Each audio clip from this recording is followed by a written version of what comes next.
warahmatullahi wabarakatuh.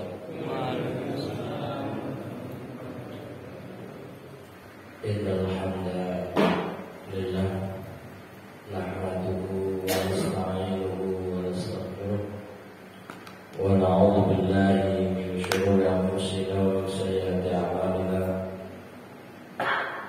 May yahdihillahu fala mudilla lahu wa may yudlilhu fala hadiya lahu. Asyhadu an la ilaha illallah wahdahu la syarika lahu wa asyhadu anna Muhammadan abduhu wa rasuluh la nabiyya ba'dah. Amma ba'd.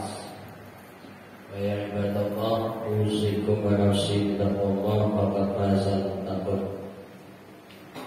Mari kita bersyukur pada Allah Ta'ala. Kita tetap kajian seperti biasanya, gak ada bedanya Ramadan maupun selain Ramadan, tetap kuliah subuh, habis sholat subuh tiap Jumat, kecuali Jumat depan. Kalau anak-anak diberi pengumuman libur itu bahagia gitu. Kok ini jamaahnya wajarnya biasa. Jadi diumumkan libur 2 pekan. Kalau anak-anak hore. Jadi khusus pekan depan hari raya Idul Fitri, terlepas ada perbedaan, tapi Jumat sudah hari raya dan Jumat berikutnya masih suasana syawalan, sehingga masih libur. Berarti Jumat yang ketiga dari sekarang, insya Allah mudah-mudahan sehat selalu, panjang umur, tetap semangat dan kuat. Mudah-mudahan bahagia dunia akhirat. Amin ya rabbal alamin. Salam rahmatullah. Kita berbanyak sholawat untuk Rasulullah Muhammad Sallallahu Alaihi Wasallam, yang artinya kita mendoakan, yaitu bentuk terima kasih kita atas jasa-jasa beliau yang dengan penuh perjuangan menyampaikan misi dari Allah Ta'ala, baik berupa Al-Quran maupun perkataan beliau dan juga keteladanan. Dan diantaranya surat At-Takwir, yaitu yang sudah kita baca dari 29 ayat, terakhir ayat 15, ayat 15, betul ya? Oh, At-Takwir sudah khatam ya. Rasanya batasnya masih di At-Takwir. Oh, sekarang sudah abasa ya. Ayat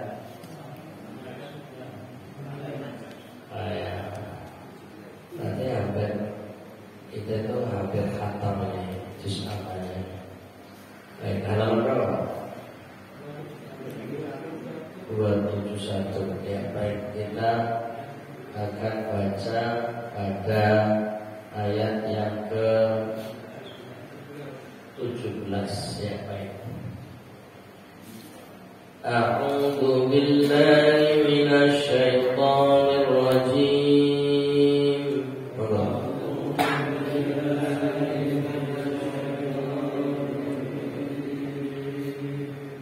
Qutilal insanu ma akfara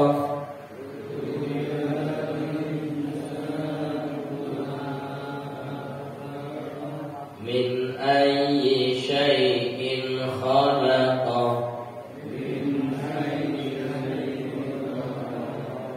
min nutfah khalaqahu faqaddara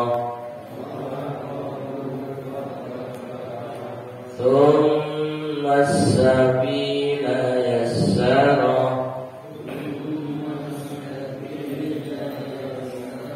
thumma amatahu fa'aqbara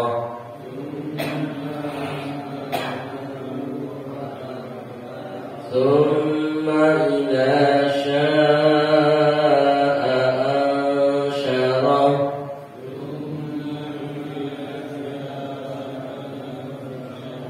kalla lamma yaqdi ma amara.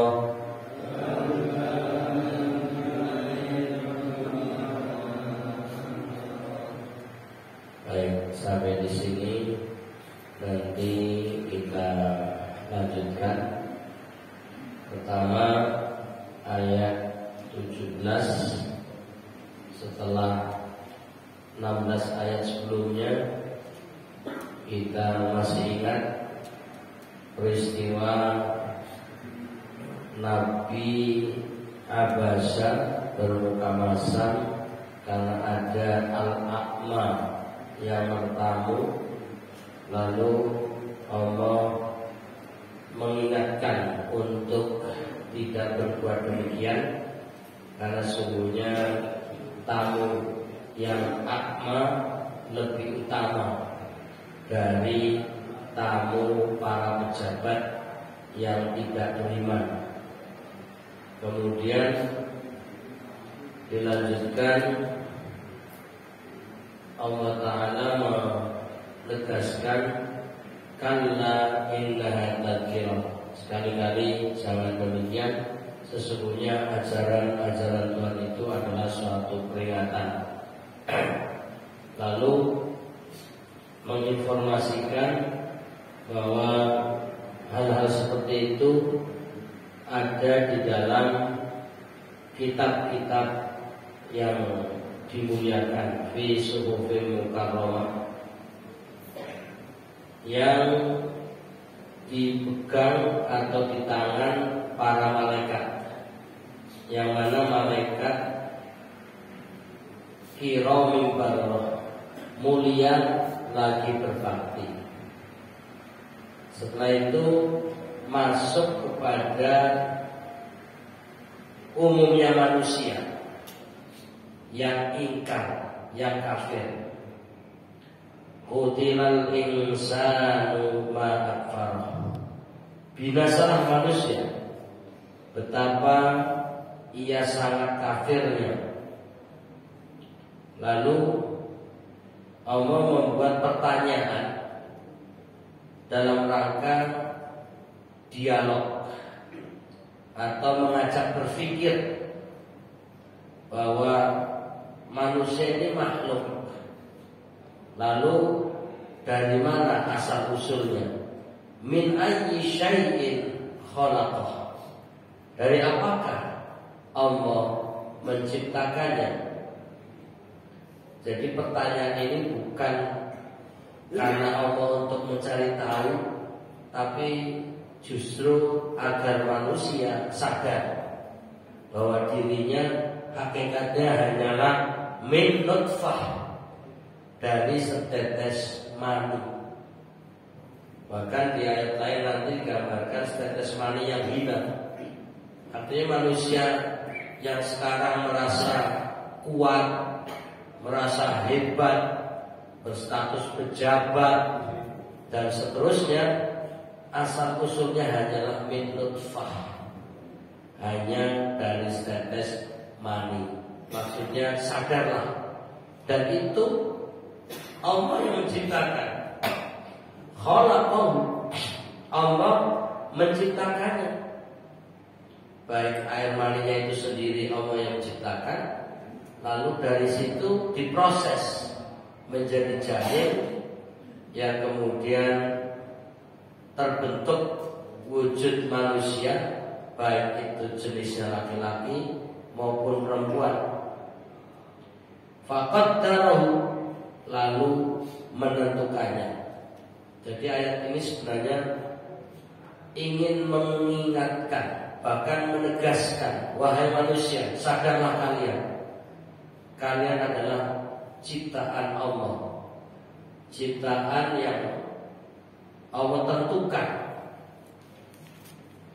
Kemudian bahkan perjalanan hidupnya Allah pula yang mengatur. Tsumma sabila yassara. Kemudian dia memudahkan jalannya, proses hidupnya. Dan ingat, pada akhirnya toh manusia akan mati juga. Tsumma amatahu. Kemudian dia Allah mematikannya, yang memproses dari air mani menjadi manusia, kemudian yang proses melahirkannya ataupun menjadikan dia hidup dan menjalani kehidupan, itu semua Allah yang menentukan. Lalu Allah pula yang mengakhiri, Allah yang memulai, Allah yang mengakhiri dengan tsumma amatahu. Kemudian dia Allah mematikannya. Berikutnya Allah memandu orang kalau sudah mati diapakan? Fa'akbarahu, dan memasukkannya ke dalam kubur. Jadi satu kata tapi hakikatnya panduan bahwa manusia kalau sudah mati harus dikubur. Fa'akbarahu. Tidak berhenti di alam kubur, Allah masih menceritakan masa depan. Tsumma idza sya'a ansyara. Idza sya'a ansyara. Kemudian bila dia menghendaki, dia membangkitkannya kembali. Artinya kalau sudah waktunya, kiamat sudah terjadi dan kemudian manusia semuanya dibangkitkan. Kalau Allah sudah menghendaki, semuanya akan dibangkitkan. Karenanya pada ayat 23 pesan, kalla, sekali-kali jangan. Jadi kalau tadi di ayat 11 itu pesan untuk pribadi Nabi Muhammad SAW, kalau di ayat 23 pesan untuk seluruh manusia tanpa kecuali. Kalla, sekali-kali jangan. Lama yaqdima amar, manusia itu belum melaksanakan apa yang diperintahkan Allah kepadanya.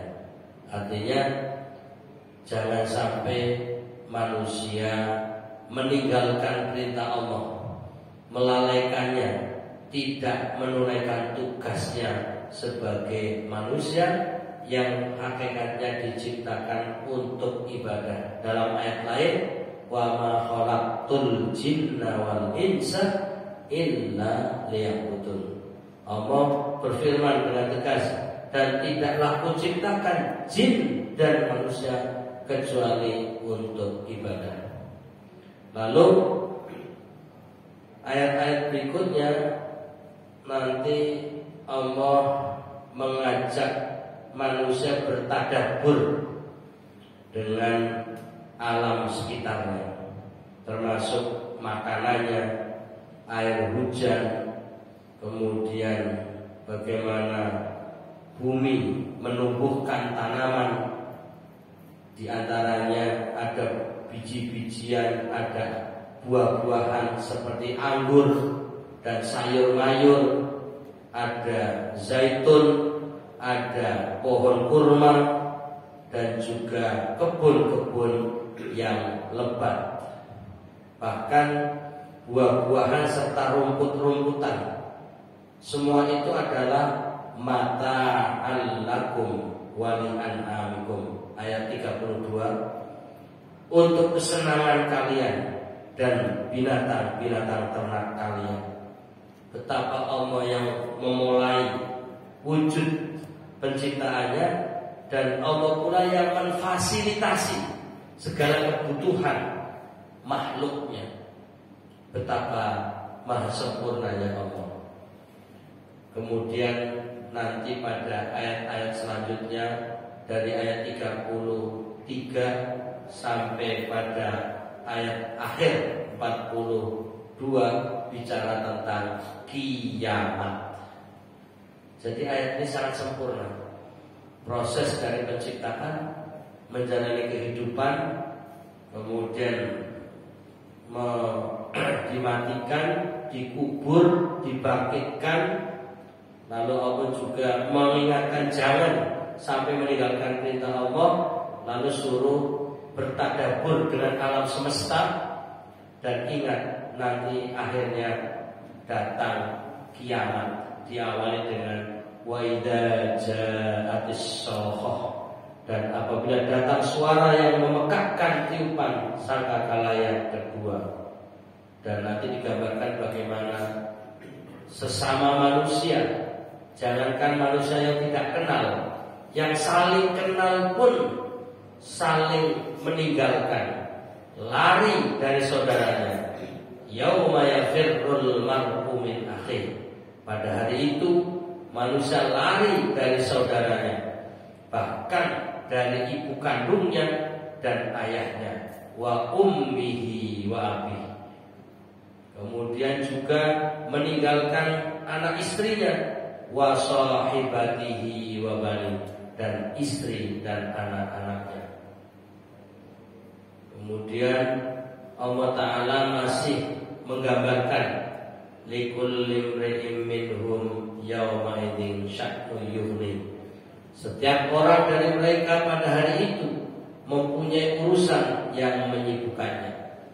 Jadi suasana sangat mencekam, sehingga ada wajah-wajah yang ketakutan, tapi ada wajah-wajah yang berseri-seri.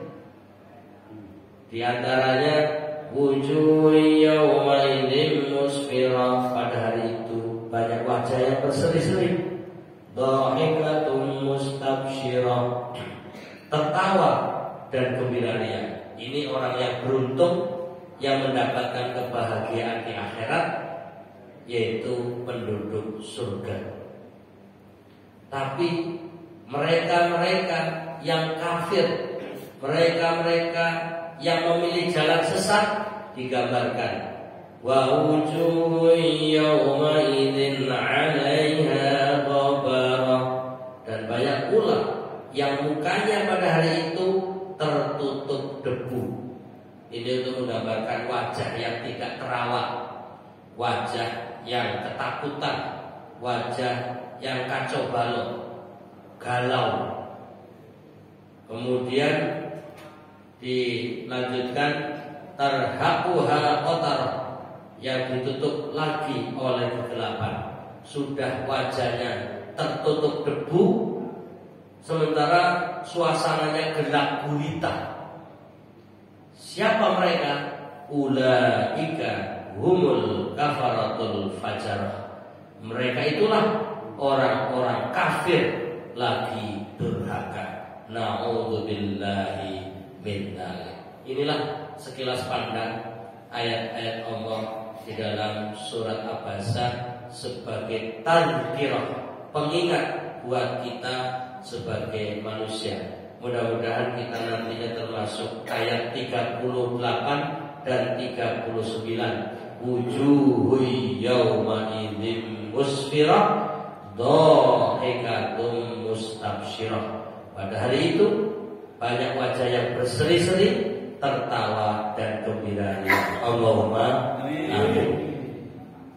Baik jamaah rahmatullah, kita mulai ayat demi ayat. Ini dituntaskan dengan sekilas karena mau liburan. Biar kita sudah punya bekal nanti setelah liburan. Oh ya, dulu kita sudah membaca sekilas. Ini pun mungkin ingat atau lupanya saya belum bisa menduga ini. Ya, kayaknya kalau sudah libur bukunya tertutup, ya, nggak pernah dibuka lagi. Ya sudah, apa yang diingat. Tapi insya Allah walaupun bukunya tertutup, kayaknya pendengarannya terbuka sehingga hatinya menerima, sehingga ingat apa yang tadi sudah kita baca. Insya Allah tidak terlupakan. Amin. Baik, kita mulai pada ayat-ayat yang tadi kita baca di halaman 279 ayat 17 sampai ayat 22 ya, ayat 22. Kita baca ulang.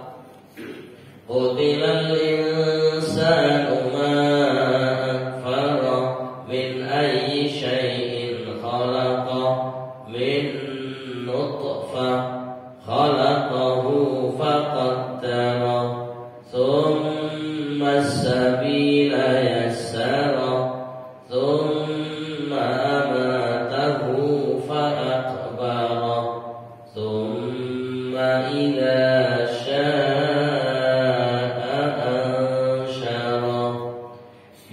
Binasalah manusia, alangkah sangat kekafirannya. Dari apakah Allah menciptakannya? Dari setetes mani. Allah menciptakannya lalu menentukannya.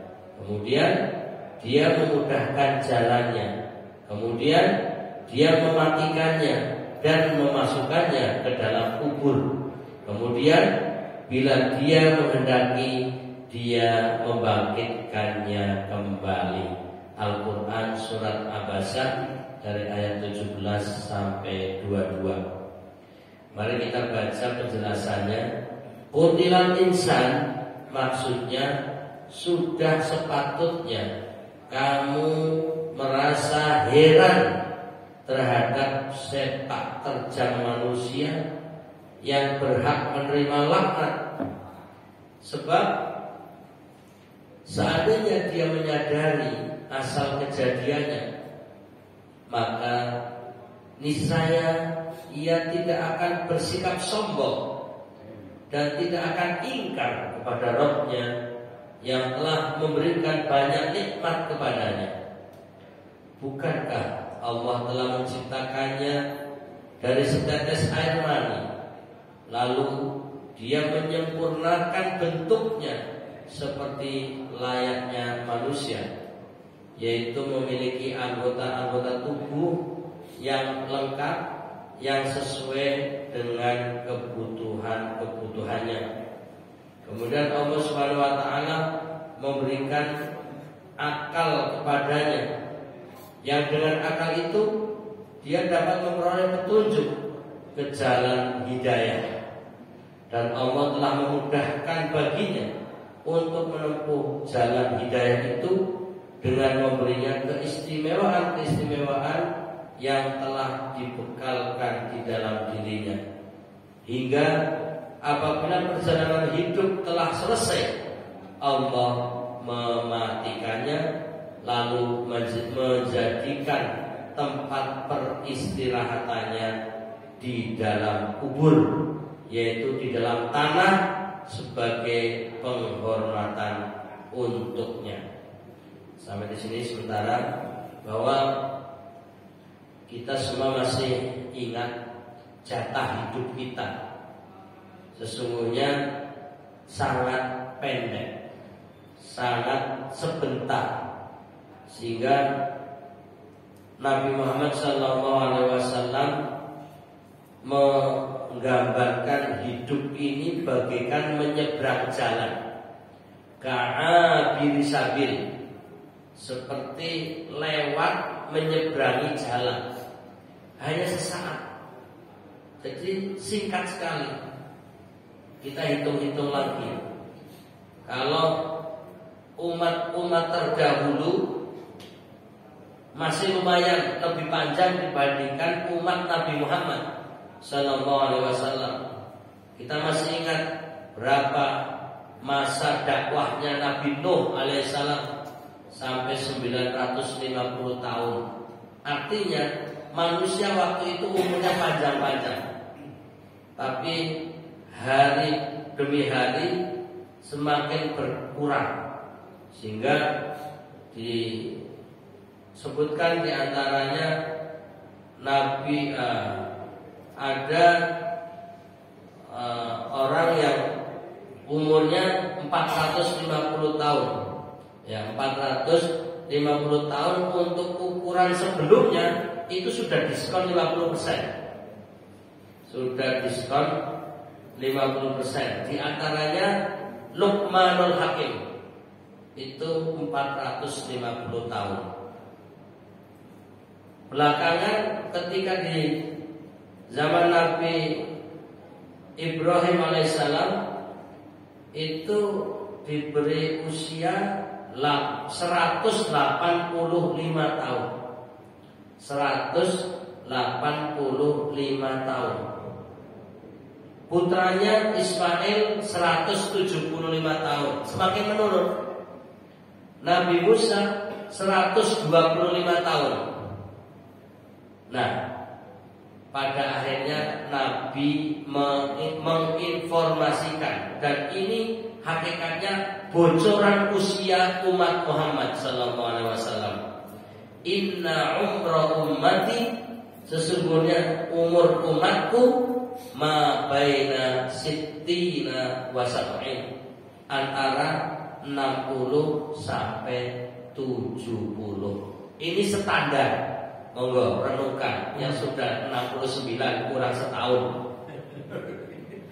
Jadi batas maksimalnya itu 70. Ini standar normal.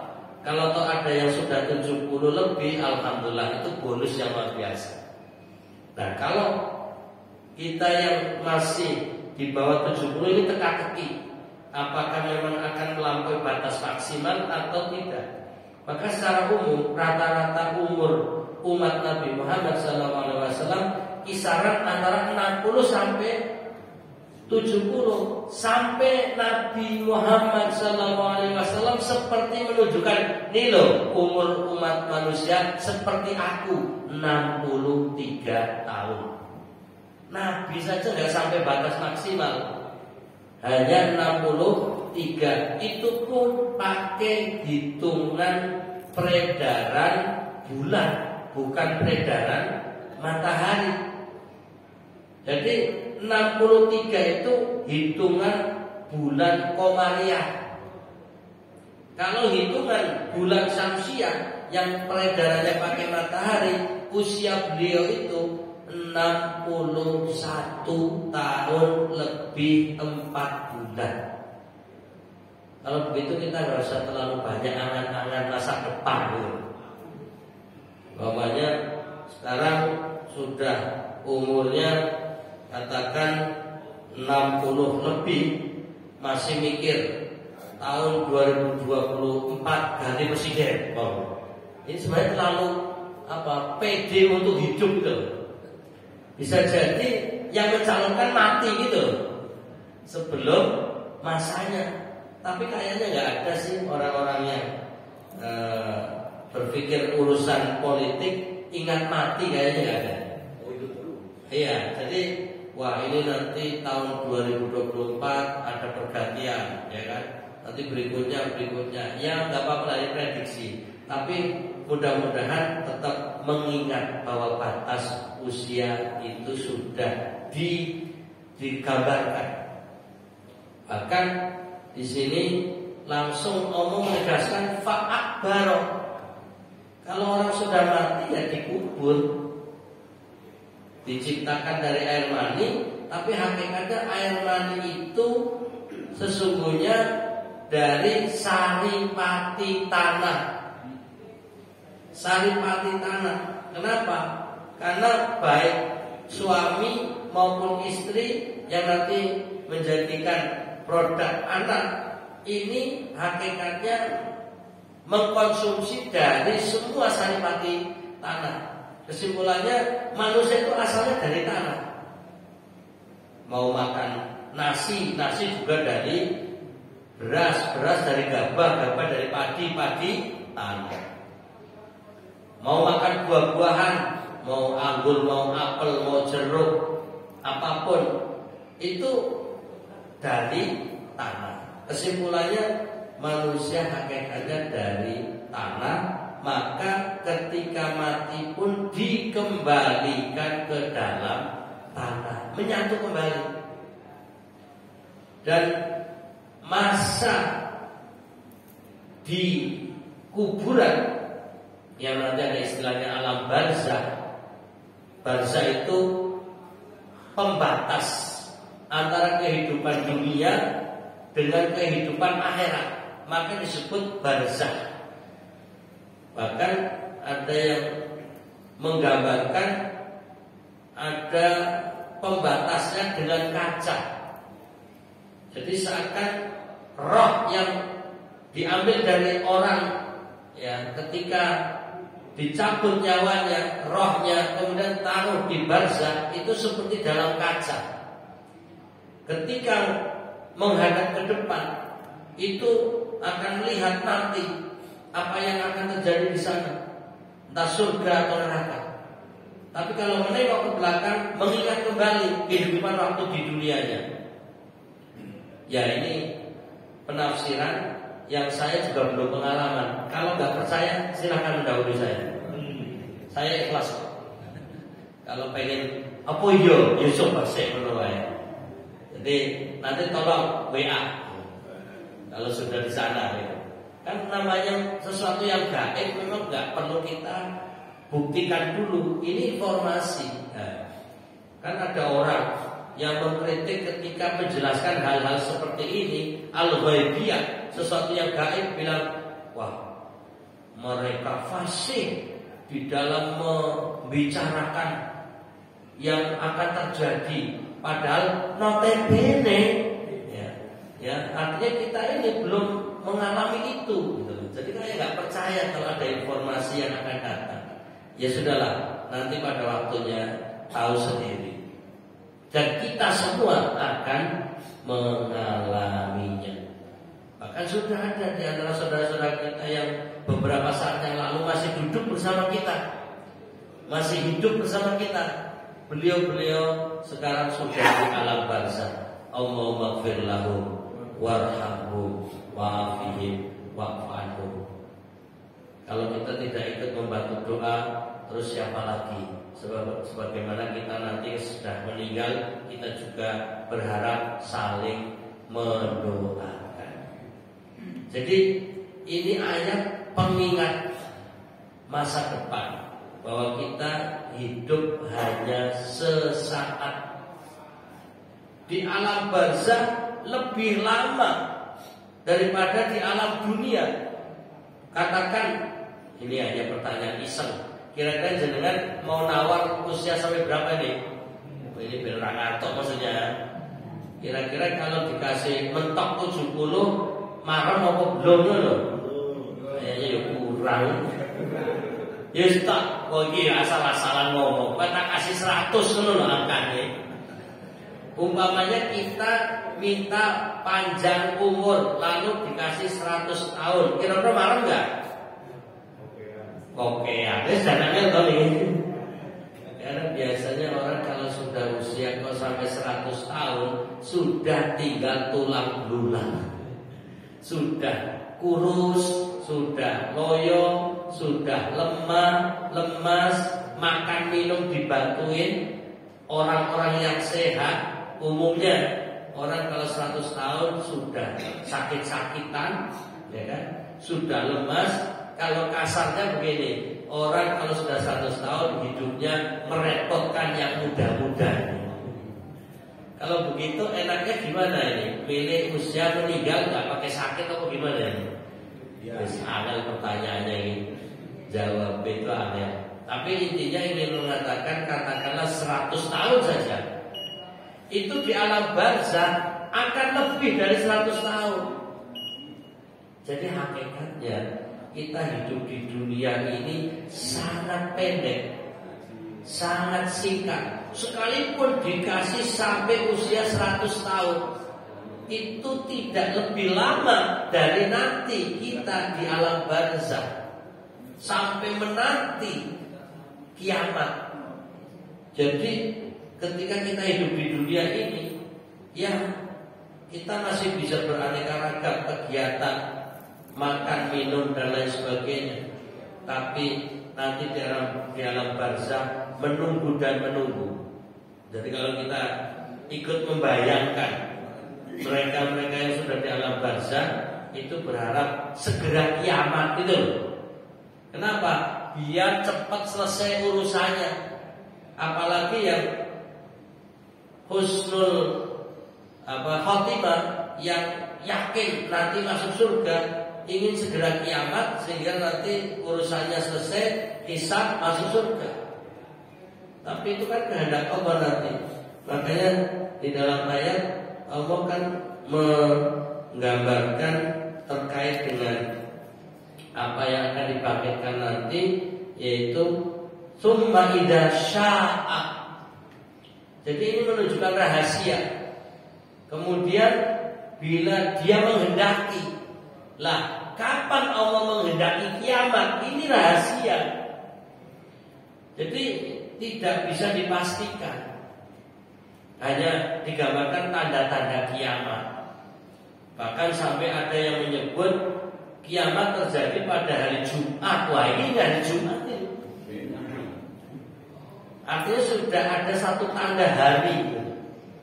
Tapi juga ada penjelasan lain bahwa selama di muka bumi masih ada orang yang zikrullah, menyebut nama Allah, ingat kepada Allah, masih beribadah kepadanya, belum terjadi kiamat.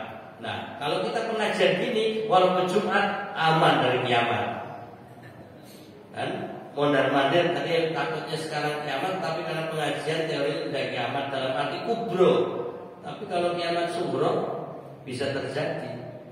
Umpamanya orang yang ngantuk. Nah, ini orang yang ngantuk itu biasanya menuju tidur. Dan Allah menggambarkan tidur itu seperti orang mati. Lah repotnya kalau tidur bablas lah ini. Makanya waspadalah yang ngantuk-ngantuk ini. Nah, waktunya sudah hampir habis. Jadi di pandu ataupun diajari kalau bangun tidur, alhamdulillahilladzi ahyana ba'da ma amatana.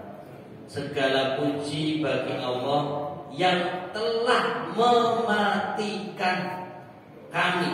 Alladzi ahyana, yang menghidupkan kami ba'da, setelah ma'amatana. Engkau Allah mematikan kami. Artinya kita bangun tidur habis mati. Jadi kalau masih penasaran kematian, ya paling tidak sering tidur. Latihan menuju kematian itu tidur. Nah, ini namanya pengajian mau ngantuk, ini lagi mau menuju latihan kematian ini. Nah, itu pengalaman. Semakin banyak tidur semakin pengalaman kematian. Ya baik, ini waktu syuruknya jam berapa? 10 menit lagi. Kita masih pada penjelasan tadi. Setelah orang meninggal dikubur, lalu bicara tentang kiamat. Ya, bicara lanjutannya adalah tentang kiamat, yaitu dengan tadi penjelasannya bahwa apabila telah tiba saatnya hari kiamat, Allah menghidupkannya kembali agar menjalani hisab. Artinya ada hitungan dan memberikan balasan atas semua amal perbuatan yang telah dikerjakannya. Mudah-mudahan kita termasuk yang amal soleh banyak, apalagi ini 10 terakhir di bulan Ramadan yang harapan ada namanya Lailatul Qadar yang khairun min alfi syahr, lebih baik dari 1000 bulan. Yang kalau dihitung 1000 bulan itu sama dengan sekitar 83 tahun, lebih 4 bulan. Artinya bahwa kita kali beramal di saat terjadi Lailatul Qadar seperti beramal sepanjang 83 tahun. Padahal umur kita belum tentu sampai 83 tahun. Karenanya mari kita manfaatkan hari-hari terakhir di bulan Ramadan ini. Walaupun anjurannya sangat ganjil, tetap walaupun genap semangat untuk mencari Lailatul Qadar. Kita tidak tahu apakah tahun depan masih ketemu Ramadan atau tidak. Mumpung kesempatan emas, kita gunakan setidaknya tilawatul Quran, zikir, ya, paling tidak membaca Allahumma innaka afuwun tuhibbul afwa fa'fu anni dan seterusnya. Mumpung ini ada peluang emas, yaitu meraih Lailatul Qadar, sehingga amal soleh kita bisa bernilai lipat ganda. Maka harapannya nanti ketika hisab, amal soleh kita lebih berat sehingga layak menjadi ahlul jannah, masuk surga. Allahumma amin. Apabila ternyata perbuatan-perbuatannya itu baik, maka balasannya baik. Jadi faman ya'mal mithqala dzarratin khairan yarah. Siapa yang beramal sedikit ataupun sekecil apapun nanti akan mendapatkan atau akan melihatnya dan akan mendapatkan balasannya. Tapi sebaliknya, dan apabila buruk maka balasannya pun buruk pula. Na'udzubillahi min dzalik. Selanjutnya, berangkat dari pengertian ini timbul suatu pertanyaan. Apakah manusia itu telah mempersiapkan dirinya untuk menghadapi hari hisab? Nah, ini. Jadi ayat kalla lamma yaktima amarah ini adalah sebagai pengingat. Jadi manusia ini sudah siap atau belum? Sekali-kali jangan manusia itu belum laksanakan apa yang diperintahkan Allah kepadanya. Ayat ini merupakan sanggahan yang ditujukan kepada orang kafir dan sekaligus sebagai celaan atas kekafirannya. Dia adalah orang yang sembrono, tidak mensyukuri penciptaannya dan pula tidak mengerjakan apa yang diperintahkan olehnya untuk menjadi bekal pada hari hisab. Nah, di sini kita jadi ingat pesan hasibu qabla an tuhasabu. Hitung-hitunglah sebelum datang masanya kita dihitung. Karenanya silakan masing-masing punya kalkulator, mau untuk menghitung harian, pekanan, bulanan, tahunan.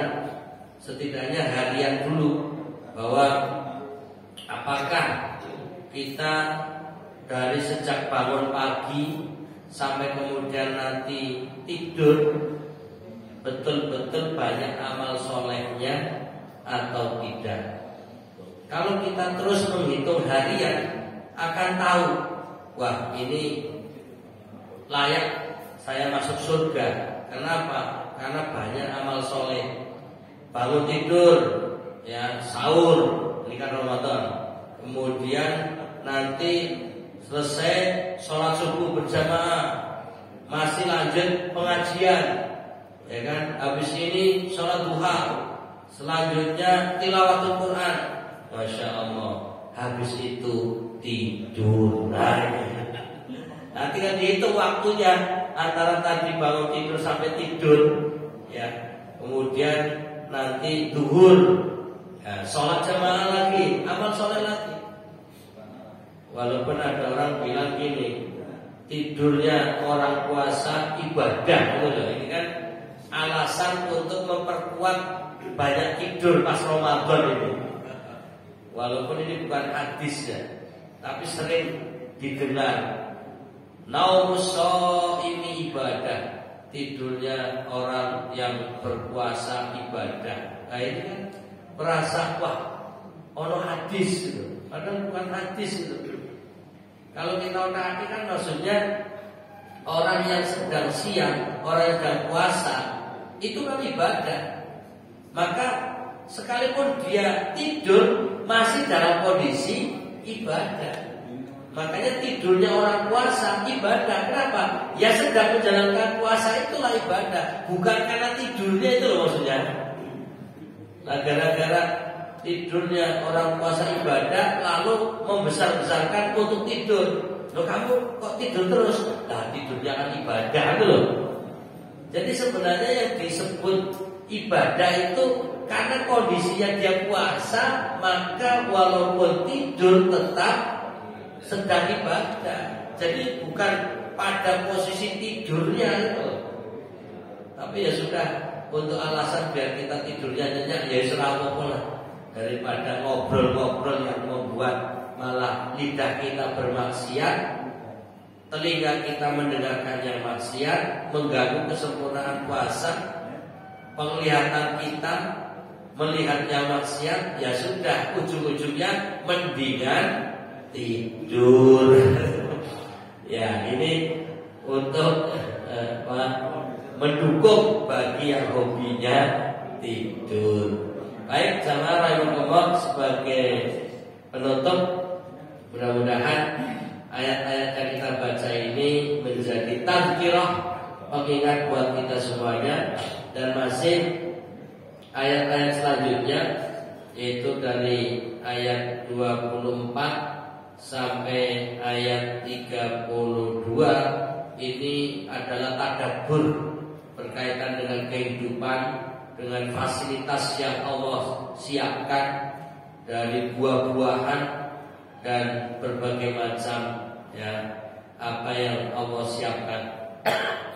Itu insya Allah kita akan lanjutkan pada bulan Syawal insya Allah. Mudah-mudahan sehat selalu, tetap semangat. Kemudian kita insya Allah bisa thalabul ilmi sehingga mendapatkan ilmu yang bermanfaat. Amin ya rabbal alamin.